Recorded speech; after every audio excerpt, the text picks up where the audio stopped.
रिश्तों की अहमियत। राज आज दफ्तर से दोपहर में ही आ गया। पत्नी ने देखा कि राज बहुत परेशान लग रहा है तो तुरंत ही पूछ लिया, क्या हुआ जी, आप ठीक तो है ना? हाँ, मैं ठीक हूँ, लेकिन लेकिन क्या? बीच में टोकते हुए राज की पत्नी निधि ने पूछा।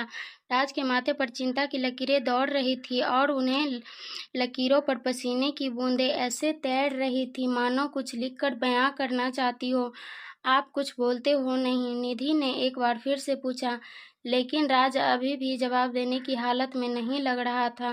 फिर भी उसने हिम्मत करके बताने की कोशिश की, तुम्हारे पापा का फोन आया था, सब ठीक तो है ना? बीच में टोकते हुए उसकी पत्नी बोली, हाँ सब ठीक है, बस वो कह रहे थे कि केतन का उनसे झगड़ा हो गया है और वह उनसे अलग होकर रहना चाहता है।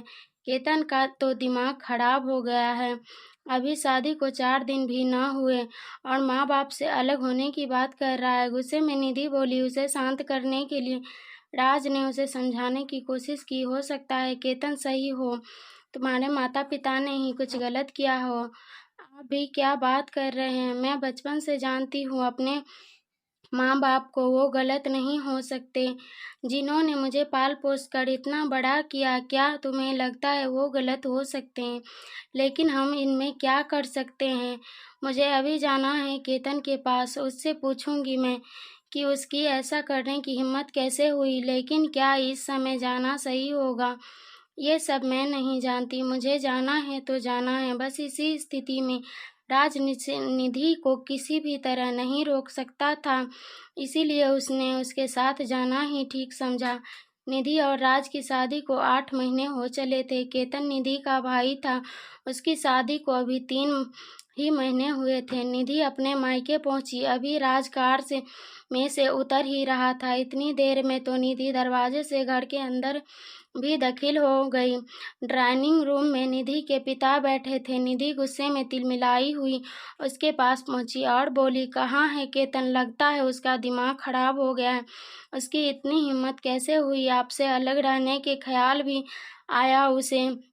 निधि के पिता हैरान होकर उसके मुंह की तरफ देखने लगे, फिर कुछ चिंतित सी आवाज में बोले, निधि बेटा, ये क्या बोल रही हो तुम? किसने कहा तुमसे कि केतन हमसे अलग होने वाला है?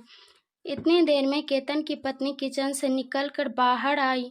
पिताजी के सवाल और केतन की पत्नी को देखा कर निधि एक पल के लिए मानो शून्य हो चली गई। उसे समझ नहीं आ रहा आया कि ये सब में हो रहा था। यहाँ ये उसे कोई बड़ी गलतफहमी हो गई थी।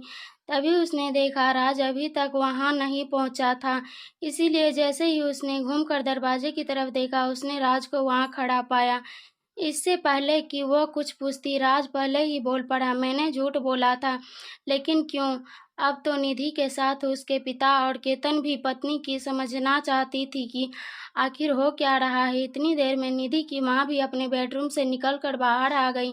क्योंकि मेरे माँ बाप की गलती नहीं हो सकते, मैं भी उसके साथ बचपन से रहा हूँ, जरूर गलती तुम्हारी होगी। निधि सब समझ गई चुकी थी, उसे एहसास हो चुका था। निधि की आंखें आंसुओं से भर चुकी थी और वो कांपती हुई आवाज में बोली, हम आज ही माँ बाबू के घर चले आएंगे, लेकिन वह गए कहाँ हैं? क्या मतलब? मुझे पता था तुम्हें रिश्तों की अहमियत जल्द ही समझ आ जाएगी, इसीलिए मैं उन्हें बड़ी दीदी के यहाँ छोड़ दिया था। तुम्हें घर जाने से पहले वो घर पहुंच जाएगा। आप भी यहाँ। फिर निधि के राज को गले लगा लिया, फिर दोनों अपने घर चले पड़े। बस यही रिश्तों की हमें, जैसा आप अपने लिए चाहते हो वैसा ही अपने जीवन साथी के साथ व्यवहार करो, जीवन खुद ब खुद मज़ेदार हो जाएगा। इसीलिए हमें रिश्तों में पूरा समय और वक्त देना चाहिए। वीडियो पसंद आए तो वीडियो को लाइक, चैनल को सब्सक्राइब जरूर करें। वीडियो को लास्ट तक देखने के लिए धन्यवाद।